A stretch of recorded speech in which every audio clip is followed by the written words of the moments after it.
When life gets unpredictable, preparation matters. In medicine, it's all about staying alert, ready for whatever comes through the door. On the road, it's no different.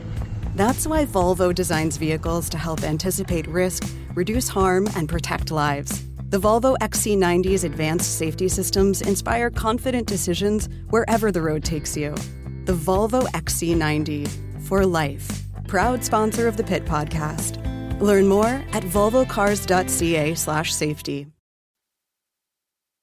In our City Hall segment today, we're pleased to welcome to studio the Executive Committee member responsible for public security, Alain Vaillancourt. Good morning, and thanks for coming in. My pleasure, Trudy. We have a couple of issues to raise with Alain.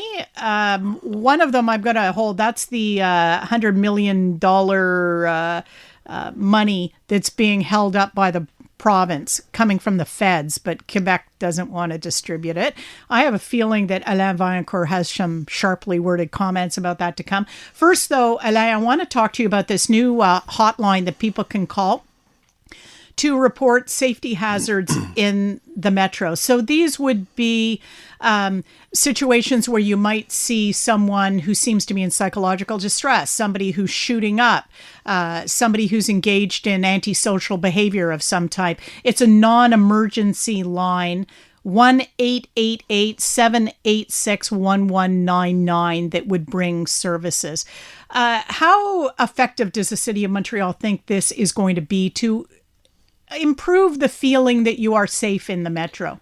Well, you said it. You know, there's an important statistic that came out from an STM survey that currently about 38% of users of the STM have some feeling of insecurity.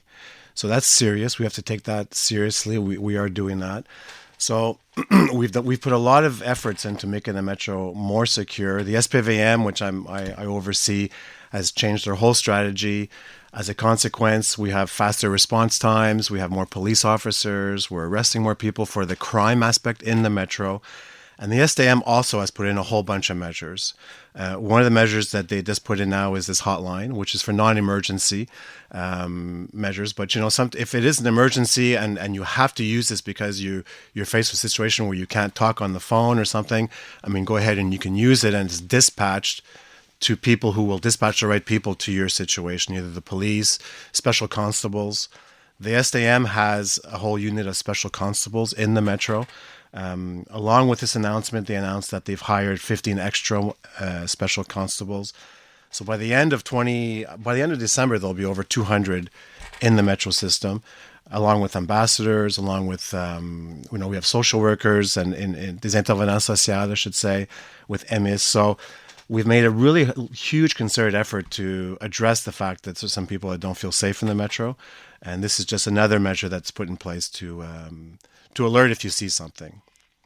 But if it's an emergency, of course, call 911. They respond quickly. There's also in the metro cars, there's red buttons that there's intercoms you can call. And in the metro stations also, there's also places you can alert on the people. platform. On the platforms, So there's many ways of doing it too. Does this reflect a shift in thinking by the city and by transit? You know, this whole notion of cohabitation, that this is something we just put up with because it's a big city and those people have rights too. And, you know, that conversation, that maybe we're shifting a little bit away from that to acknowledge that some of this behavior makes people feel very uneasy, particularly women, particularly people who travel later at night. Well, I think we have to acknowledge the fact that it exists. People are increasingly less secure. Or I would say that they feel less secure taking the metro, and I think we have to acknowledge that. The SDM has a really comprehensive way of dealing with a lot of the issues. You know, they don't just take someone and throw them out.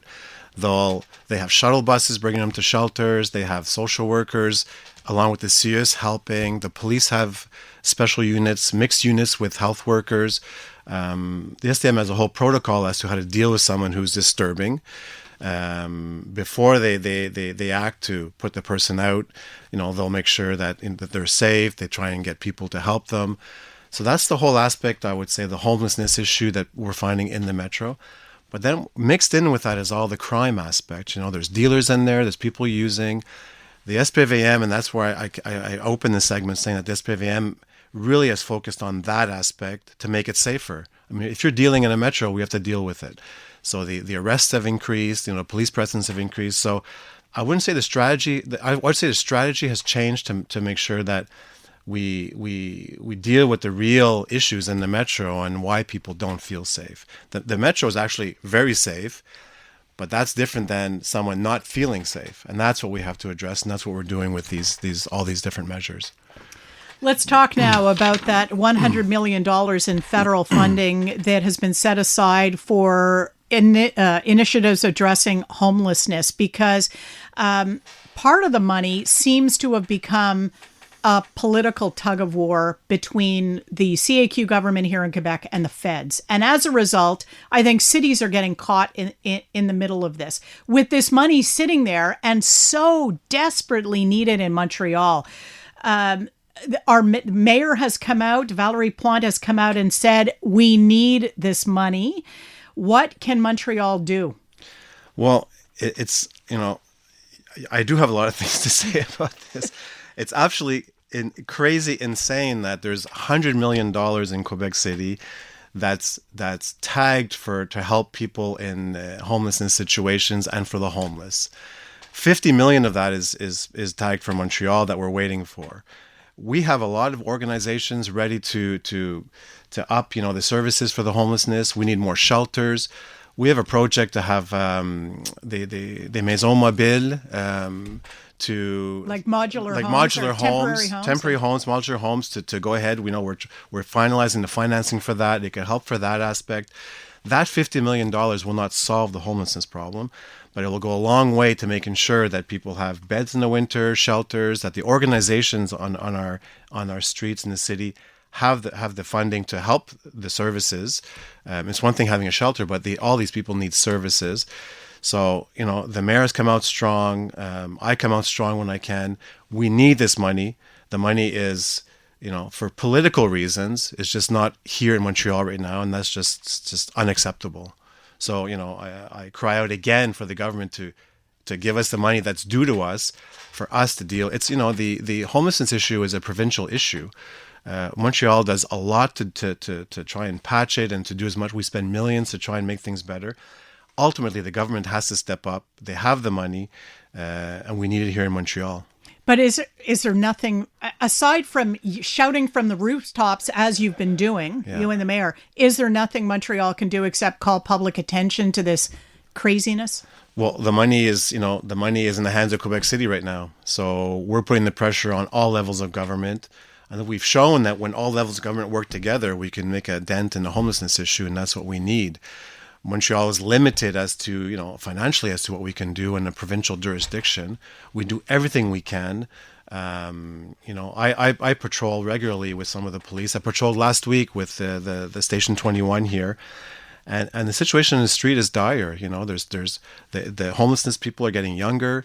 We have people from out of province coming, from New Brunswick, from all over the place here in Montreal, because there is a concentration of services, probably more here than any other city. But we need more money to up the game to make sure that, the people on our streets have a shelter and have a place to go in the winter. Any particular public safety concerns, just briefly, as heading into the winter? We have seen in the past here in Montreal these terrible cases with homeless people freezing to death outside. Do you have any worries, any concerns, or any programs coming up that it will address that?